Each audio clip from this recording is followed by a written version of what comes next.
السلام علیکم دوستوں، امید ہے آپ سب خیریت سے ہوں گے۔ آج میں پھر آپ کی خدمت میں ڈیل کارنیگی کی کتاب میٹھے بول میں جادو ہے کا کچھ حصہ پیش کروں گی۔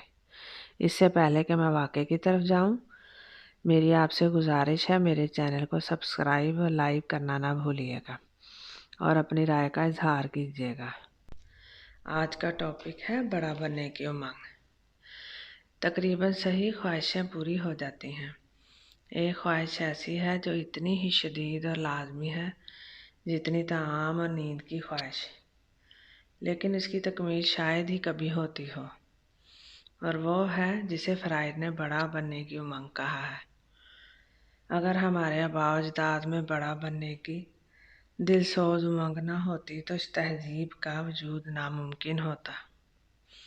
اس امنگ کے بغیر ہم نرے حیوان ہوتے۔ بڑا بننے کی اس خواہش نے ایک بقال کے غریب تربیت نایافتہ کو قانون کی چند کتابوں کے مطالعے پر مجبور کر دیا جو اسے گھر کے کباڑ خانے سے ملی۔ یہی احساس برتری اس نے 2 روپے کے عوض خریدا تھا۔ شاید آپ نے بقال کے اس منیم کا ذکر سنا ہو، اس کا نام لنکن تھا۔ یہی احساس برتری کا جذبہ تھا جس نے ڈکنز کو اپنے غیر خانی ناول لکھنے پر ابھارا۔ اسی جذبے نے راک فیلر کو اپنی ضرورت سے زائد اربوں روپے جمع کرنے پر اکسایا۔ یہی امنگ آپ کو نئے سے نئے فیشن کا لباس پہننے اور اپنے تیز فہم بچوں کی تعریفیں کرنے پر مجبور کرتی ہے۔ اب تک دنیا میں 2 ہی شخص ایسے گزرے ہیں جن کو 40 لاکھ روپے سے سالانہ تنخواہ زیادہ ملتی تھی۔ ان کے نام یہ ہیں: والٹر کرائسلر اور چارلس شواب۔ شواب کا کہنا ہے، مجھے اتنی بڑی رقم اس لیے ملتی ہے کہ میں لوگوں کے ساتھ برتاؤ کرنا جانتا ہوں۔ وہ طریقہ کیا ہے؟ میرا سب سے بڑا سرمایہ میری وہ قابلیت ہے جس کے ذریعے میں لوگوں میں امنگ پیدا کرتا ہوں، اور کسی شخص کے جوہر کو ابھارنے کا ایک ہی طریقہ ہے، اور وہ ہے تعریف و تحسین اور حوصلہ افزائی۔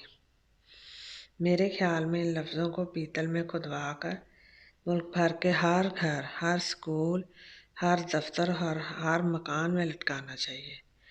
یہ لفظ جادو کی تاثیر رکھتے ہیں۔ ہم ان لفظوں کے مطابق زندگی بسر کرنے کی کوشش کریں تو ہماری زندگی میں انقلاب آ جائے۔ اس کے برعکس ہم کیا کرتے ہیں؟ اس کے الٹ۔ اگر ہمیں کوئی چیز پسند نہ آئے تو بلبلا اٹھتے ہیں، اور اگر پسند آ جائے تو منہ سے کچھ نہیں کہتے۔ سچی تعریف ہی راز ہے۔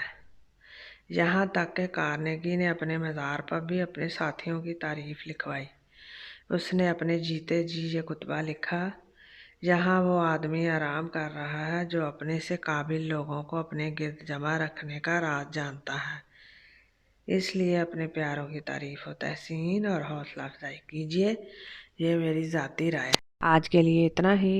انشاءاللہ کل پھر ملیں گے ایک نئی ویڈیو کے ساتھ، ایک نئے انداز میں۔ اللہ آپ کو آسانیاں دے اور آسانیاں بانٹنے کی توفیق دے۔ اللہ آپ کا حامی و ناصر ہو۔